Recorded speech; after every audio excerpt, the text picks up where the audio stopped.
playing Title Update 4 for Monster Hunter Rise Sunbreak? Well, I'm so glad you asked. Sometimes I feel like you don't listen to me, Magnamalo. I was telling you earlier, I have no armor spheres. You understand? No armor spheres! Magnamalo, actually 0! And don't even get me started about all of the anomaly materials that I've spent on this update. You understand? You understand my desperation? Of course you don't. You're just an amiibo. A good-looking amiibo, a big, beefy amiibo, but still just an amiibo. Oh, the cardboard? That's because the blinds are broken and sun comes in, and sun bad. Sun very bad. Too much sun, very, very bad. But seriously, guys, do you have any idea of the struggle of Title Update 4 as someone who recently swapped back to the Switch and I had like almost no materials? I'm currently Master Rank 117, but good God, I am struggling, man. I'm struggling. And also, people have just told me that apparently there's a friggin' Lucent Nargacuga that's hopped up on crack. So guess what? I'm gonna be doing that right now, and that'll be the background footage for this video. Let's go! It's a trap. A trap, I tell you, and you have to make sure that you do not fall into the same trap that I fell earlier today, but I'll talk about that a little bit later in the video. First, I'd like to talk about Title Update 4. A couple of people have asked me my thoughts on Title Update 4, and naturally, a lot of people have been playing through Title Update 4 and hopefully enjoying themselves. I believe that there's been a couple of complaints online about Risen Volstrax. I don't understand why. Such an easy fight. Just make sure that you don't watch the latest stream that I did here on the channel, which just so happened to be the release of Title Update 4, kind of like we did back in the day for Monster Hunter World. I felt like doing that again, and let me just tell you, it was a terrible idea because I stayed up way too late, and then I woke up and felt like complete garbage and wasn't able to work for the entire day because my body was like, oh, I feel bad, and I have stomach pain, and I'm a friggin' 40-year-old man, and oh my God, I can't keep staying up as late as I usually do because, yeah, it starts taking a toll, especially when I don't usually sleep that well to begin with. But anyway, the title update itself was actually pretty good in my opinion. It was enjoyable to fight Velkhana again, beat the crap out of her, not too much problems. Although I will say she was significantly faster than what I remembered, but I think that makes sense considering that, you know, Monster Hunter Rise Sunbreak is a much faster paced game, and that is essentially the road that we're going to be going down into. Throughout the next title updates, the next monsters that are going to be coming out are going to be even faster and even more aggressive, which is actually interesting because the background footage that you guys are watching is something I wasn't even aware came out. But basically, this is a new Lucent Nargacuga quest, and as you can see, he's a little bit more aggressive than usual, and I figured that I would use the footage of that particular Lucent Nargacuga in today's video so that you guys see, hey, you know, I beat it. I actually didn't cart at all, no joke. This is my new set, which is not really finished. It's kind of like a hodgepodge of skills, and I'll talk more about that. But I just wanted to let you guys know, for those of you that aren't aware, because to me, whenever the update came out, I was like, okay, so we got Velkhana, we got Risen Volstrax, we have more Anomaly. I still have a ton of catch-up to do on the Switch before I'm able to meaningfully engage with any of this. So, fundamentally, Velkhana, lots of fun. Her gun lance, I pretty much predicted from the get-go that, like, with 100% certainty that it was going to be a shelling level 7 gun lance, which makes sense because, you know, they've given us the ability to upgrade all gun lances to shelling level 8. So it doesn't really matter whether or not the gun lance is shelling level 7. I mean, I guess we lose a little bit of attack through the curious weapon augmenting system, but at the end of the day, I haven't even significantly augmented any of my weapons on the Switch because I'm not far enough into the anomaly grind, although I am getting there. I actually caught up reasonably quick if you take into consideration that I only started playing back on the Switch a week ago, and I literally had 0 anomaly rank, and I'm currently like at 130 or something like that. It's wild. My anomaly rank is actually significantly higher than my master rank, although my master rank is getting up there pretty quickly as well, but that's because I've spent a lot of hours grinding the game, and, you know, in a lot of ways, some of you might consider, oh my God, so you've been martyrizing yourself, grinding the crap out of it. And it's like, no, I've actually been enjoying it. It's been kind of like enjoyable to re-experience the progression on the Switch specifically, because I've had a lot more opportunities to play the Switch recently than any other console or even my PC. So I know this is like, hey, you know, just like chill out, bust out some Monster Hunter good stuff. Now, When it came to the Risen Volstrax, for those of you that did not watch the live stream, the way that we handled that is basically I requested the community to come in, drop a quest on me, and then they would leave. And yeah, it was rough. It was very rough because my set was not as optimized as I would have liked. I've mentioned this multiple times. I've been working on my set on Switch, but you know, it's nowhere near the set that I have on the PC, which had like an augmented chaotic Gore Magala gun lance, which is an absolute beast. It had a ton of curio augmented armor. It had a ton of really good stuff, and the set that I had on Switch didn't. The set that I had on Switch that I took into that hunt, I think it was actually like 3 pieces of Nargacuga. Then I got like 1 piece of Kaiser so that I would have the powder mantle thing or whatever. And it was a struggle. It was a hell of a struggle. I swapped strategies a couple of times. I triple carded, I don't know, 3-4 times, something like that, before I actually got the quest done.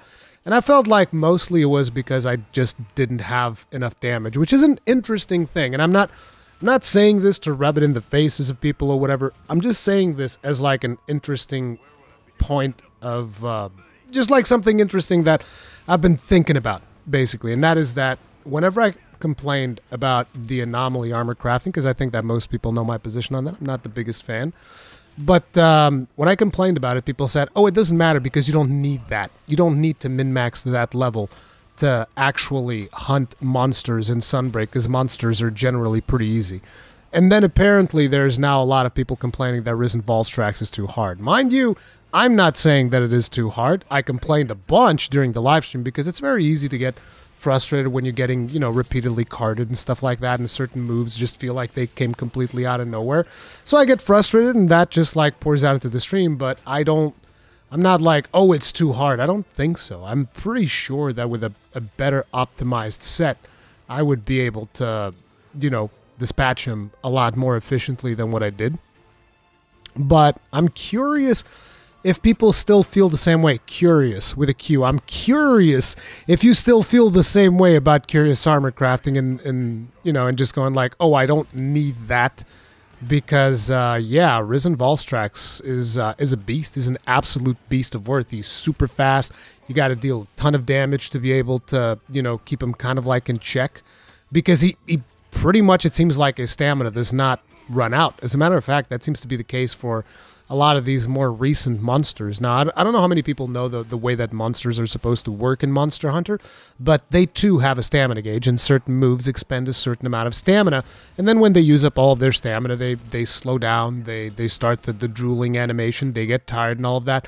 And I just feel like a lot of the most recent ones, if they do have a stamina gauge, it's friggin' massive, because they just go all out, balls to the walls, non-stop aggression, and you're like, he's gonna get tired, right? No, he's gonna keep on going. He's gonna keep on enraging and blasting through the whole place, and he just keeps on trucking, not a worry in the world. So it's interesting, and I do feel like that is the only way that they can significantly challenge us, given the tools that they have given hunters to deal with monsters. But yeah, again, I'm just curious if people still feel the same way. There's some more quality of life stuff. I haven't really gotten to experience as many of the things as I wanted to out of Title Update 4, which means, you know, gotta get back on the grind, gotta grind some more, gotta figure out some more stuff, gotta optimize my set some more. But then I fell into a trap. This is what I've been talking about at the start of the video. I fell into a trap, and that trap was, I was looking through Twitter, and people were, you know, showing the numbers of Elemental Charge Blade. And I was like, well, is that 900 damage per file? Like, excuse me? Not 900 damage per file. That's a lot. And apparently people are doing this by using defensive skills, which is just like, oh, okay. That makes it much better, because Risen Volstrax armor has like some kind of like resistance conversion thing that converts resistances into elemental damage, and basically you put a bunch of resistances and defense boosts and stuff like that, and that just escalates your elemental damage into Narnia. Basically it goes from into infinity. Not even Narnia, because Narnia, you know, it's like a finite place. No, it just goes into infinity. It's like, And that must be wild for weapons that scale really well with elemental damage. It's not the case of the gun lance, somehow. But basically, I fell into that trap, you know, because I was seeing people with all these crazy damage numbers, and I was like, oh, I want to do that too. So I started, like, you know, crafting certain gear that I didn't care that much about. I started augmenting that gear into infinity and beyond to try and obtain, like, the best possible meta skills. I crafted a bunch of charms. You know, I went ahead and I killed Chaotic Gormagala to unlock the Aurora thing that I still hadn't done on Switch. And I started crafting charms left, right, and center, attack up charms just to try and get something useful. The best thing that I got was like 3 attack, 1 artillery, and a tier 1 deco slot. What an amazing charm that I had. And then I put together a set, and I was like, oh, dude, this set's going to be so good. And then I went into a hunt, and I was like, this set is terrible. This is completely atrocious, and I don't even like playing it. And that's not the set that you're watching in this gameplay. No, no, no. I instantly went back, and I was like, no, no, no, let's just do a set for fun. Now, this set is actually kind of weird because it uses Frostcraft. This is not going to be my final set. It was just something that I figured I would do for fun. And it actually works because Frostcraft works with shelling, which is pretty sweet. You know, you get to deal additional damage. I'm using like Hail Cutter to reduce the cooldown on Wyvern Fire, and every time that I do Wyvern Fire, it's like over 1,000 damage per Wyvern Fire, which is about the same as like 1 Charge Blade file. But yeah, it's like, you know, I've been trying to focus on spamming Wyvern Fires with Frostcraft, which is, you know, it's a chill playstyle. It's kind of neat. It gets the job done. It's highly defensive because that Nargacuga was just straight up on crack, and by coincidence, I did, because this was the first time that I was fighting this Nargacuga. I wasn't exactly sure what I was getting myself into. By coincidence, when I made the set, it also had 5 guard. Which was pretty useful, but even then, like, that big tail slam, that thing, even with full guard, takes me down to, like, half health. Like, bro, what's going on with this Nargacuga's tail, man? Jesus Christ. But, yeah, I fell into that trap of trying to work on a meta set, and I burned everything. Like, all of my, I burned all of my armor spheres, burned all of my anomaly materials, burned everything, and then ended up with a set that I didn't even like playing. So always keep in your mind, when you start diving into the meta trap, it is very easy to get lost. You just burn through all of your materials and feel like, huh, look at how much stuff I just wasted from all of this grinding that I had been doing, all for a set that I don't even care about. Always make sure that you use skills that you enjoy. That's like one of the most important things about Monster Hunter, because the set that I'm playing right now is far more enjoyable. It's probably not going to get nearly as many fast kills, but, you know, it's just one of those things. Even I tend to fall into the meta trap from time to time. Have you fallen into the meta trap? Have you been enjoying the Title Update 4? Let me know in the comment section down below how you guys feel about Title Update 4, and also just a very quick update. I'm not sure how much content I'm going to be able to produce throughout the rest of the week because I'm working on another project that I can't really talk about yet. But, yeah, hopefully I'll be able to bring you some more content soon. And I'm sorry, and thank you very much for your patience. And I'll see you guys in the next one. Stay strong, stay safe, peace out.